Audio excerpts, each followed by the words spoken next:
So hello and welcome back to season 2 of the Unforced Error. We're back to new year and new tennis season, and the Australian Open's just kicking off here, first major of the year in Olympic year for tennis, and so we're looking forward to it. We're back. We're going to try something different this time. We're just going to have a look at a few of the contenders on the men's and the women's side, discuss some of the personalities and some of the comebacks. We're not going to go through the draw quarter by quarter this time, and where people seem to be talking about kind of one or two in the men's and a so-called big four in the women. So we're just going to have a look at them, a few outsiders, and discuss kind of where tennis is going at the minute. So if you're new, my name's Harry. I'm a wannabe tennis journalist. I'm just a fan of the game, and I'm just trying to improve my journalistic skills, so I wouldn't be putting big books behind my words. So without further ado, so we're back in Melbourne. The Australian Open is always the first major of the year, followed by the French, Wimbledon, and US Open. We do have the Olympics this year, so it has always been in the past. It means more to some players than others, based in the Olympics, but we'll get there when we come to it. Lots to be excited about, lots of comebacks. Started off the week with sad news that the return of Rafa Nadal will be postponed. He came back, played a few long matches, and looked good, but had a slight injury scare near where he had the surgery last year. So I think the tennis world was quite disappointed with that news to start off. But he does, I think he said it's this last season, and he wants to be back for the French, for the clay. That's where he belongs. So we will just all have to hold on a little bit longer, but disappointing news for sure. But we do have some great comebacks to talk about. Emma Raducanu is back from injury. Naomi Osaka is back, and she's a new mother from last year. So it's great to see her back as well. So we'll just have a quick look at the two draws. So for the first time, day one has already started. It's stayed on. It started an extra day early for the first time. Whether that be money, but there's scheduling issues as well. So it hopes to kind of give players a bit of flexibility in terms of their recovery time. Now, even this morning, there was a match starting around 11:30 at night time in Australian time. But that's probably because Novak Djokovic's first game went on a lot longer than probably the organisers thought. So you can cut them a bit of slack there, and there's still issues. There always is issues with tennis. But it's great to be back, and it's lots to look forward to. So can't complain. So the men's side, as always, is all about Novak Djokovic. The same questions appear every year. He's 36 years old now, still seems to be in great conditioning. Had a great year last year. The same questions arise. It's his to lose. We can talk about Sinner, we can talk about Alcaraz, and we will. But it's all about Djokovic, and it seems to be always is. But every year it's always compelling, because when is he going to be toppled? Maybe we thought that moment happened in Wimbledon last year, and it did to a large extent. But then he came back for the rest of the year then. So he had his longest, he got through his first round this morning, but he had the longest game. He was against an 18-year-old Prismovic, who shows promising signs for the future, and I think it was his longest first round game he's ever played in a slam. So he was kind of impressed, as we all were, with Primovic's level. So just a few of the other kind of first round games to watch out about. Our friend Andy Murray plays Echeverry, which will no doubt be a long game. It always seems to be.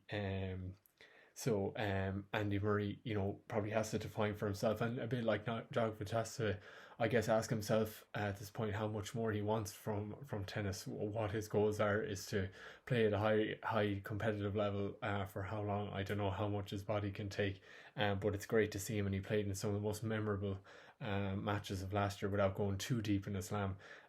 He certainly had a lot of time on court. So that's one to watch out. Taylor Fritz had already had a 5-setter, the American, against Augusta, the Argentinian.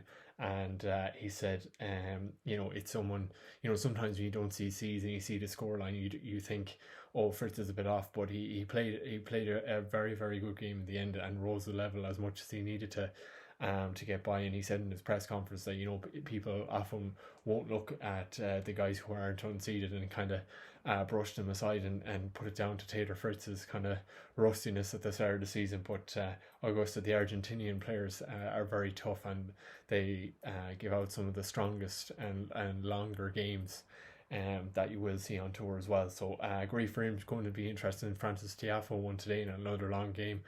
Ben Shelton is here again. I'm sure we'll be talking about him last this year, excuse me.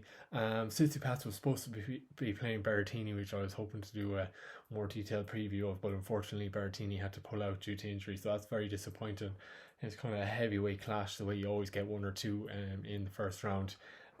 But interesting, he's kind of gone a bit quiet, Tsitsipas, since kind of last year he had his moments, but he's kind of tailed off. So it's the same questions. It's the same precipice in terms of, is Djokovic just going to move on? Who can get in there? And he's been on the cusp for a while now. So interesting to see how he gets on. And as I said, always an interesting watch.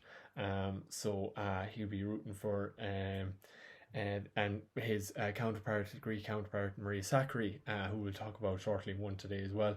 Rublev won a long game again. Seyboth Wild, the Brazilian, who was in some cracking games last year as well. Alcaraz will play Gasquet, and he's probably the obvious contender for Djokovic.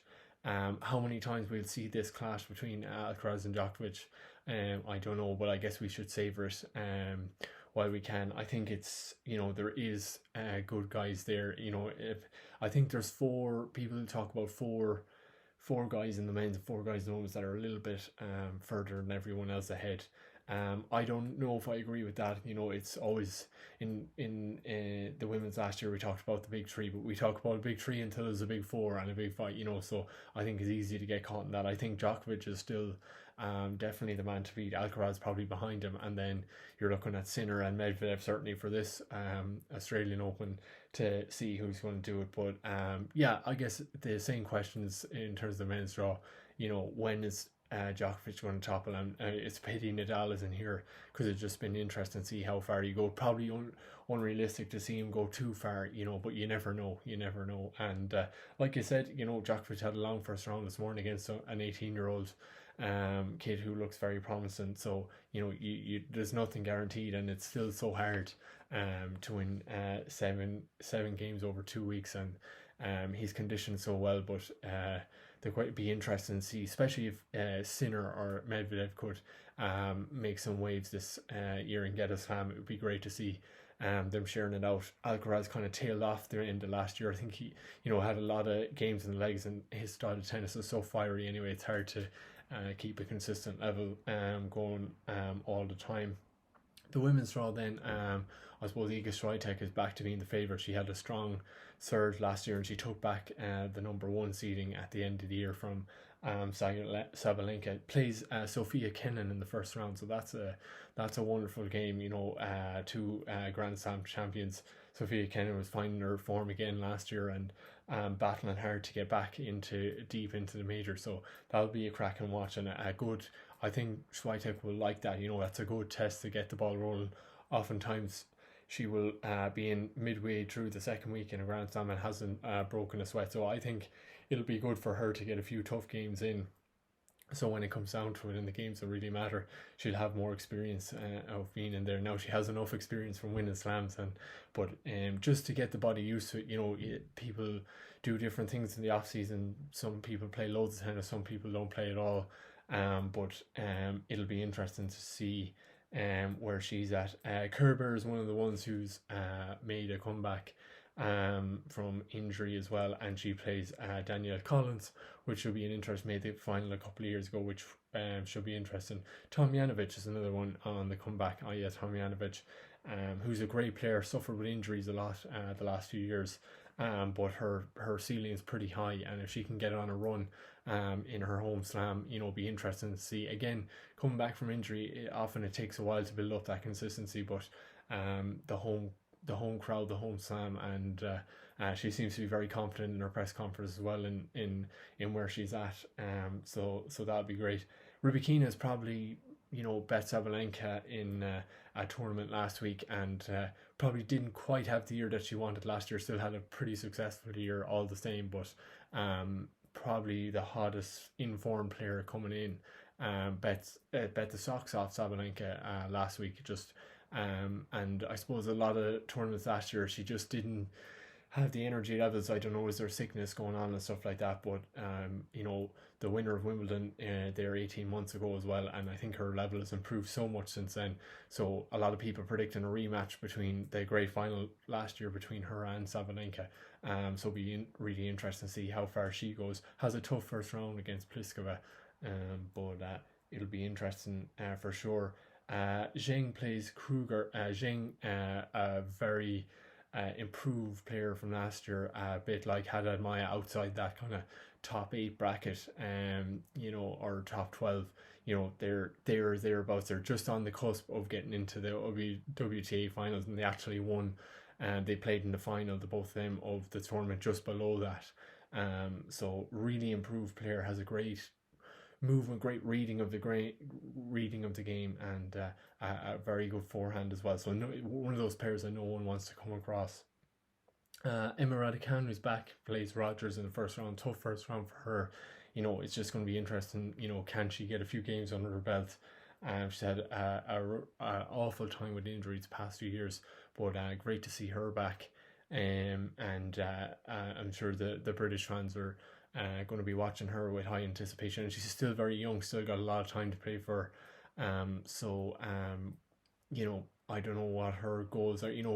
She has a major so early, so I guess she's just going to try and get a bit of consistency. And she talked about that, not to have unrealistic expectations, how to get that consistency and to try and go deeper into tournaments. Sakari played this morning, and she beat Hebino, and she had a lot of first round losses last year, so she said she was quite nervous, but she's made some there was questions, I suppose, last year what she was going to do. After the US Open she was downbeat, talking about potentially leaving the game, but it seems that she's changed her racket, and her responses have been work harder in the preseason, putting a lot of hours in on the gym and on the court apparently, and she's feeling good. So great for her to get past the first round, and after that initial blip of last year, if that can kind of loosen the chains now and see her go very far, it'll be interesting to see as well. Haddad Maya, one of my favourite players, ended off the season great, won a doubles tournament earlier this year with Taylor Townsend as well, so another one to watch out for outside the top 4. The big, I think, story for me is Naomi Osaka's back. She's won this tournament 2 times before. Great to see her back. I think great ambassador for a game. Great mind. Great, so she's a very, very important person, I think, in the world of tennis these past few years. Has developed the game a lot and has forced us all to have, I think, very constructive conversations about the media and how we interact with players and stuff like that. And she's against Caroline Garcia, and I think that's the pick of the first round for me. 2 players who've had their difficulties in the past, two high quality players, and 2 very interesting characters as well, who've been around the block now a while, even though they're still both quite young. Osaka, we've seen the likes of Caroline Wozniacki, Serena Williams, come back after having a child and Svitolina last year and doing really well. So, it'll be interesting to see her, but she seems really enthusiastic, talking about a long time, having a long career now again in tennis, and for someone who was kind of falling out of the enthusiasm, a lot of pressure early on because she rose to the top so quickly. It's great to hear that, and the way she won her last Australian Open a couple of times, it's very entertaining tennis to watch. So I will be doing a written piece on her and about the kind of past few years in her career and kind of what it means to have her back as well, and I will release that in the next few days. And then Coco Gauff and Sabalenka then are the other part of the big 4. So you have, in the men's, you've got Djokovic, Sinner, Medvedev, Alcaraz, and then the big 4, as they say in the women's, is Iga, Sabalenka, Rybakina, and Coco Gauff. Coco Gauff, a great champion in the US Open, has come on so much in the third quarter last year, and tailed off near the end. But like Alcaraz, I think oftentimes it's accumulation. They're still young, even though she's nearly a veteran player right now. But be interesting to see how she goes. Sabalenka won her first round this morning, similar to Djokovic, against an 18-year-old qualifier as well, and Seidel played very well, and but Sabalenka proved too much.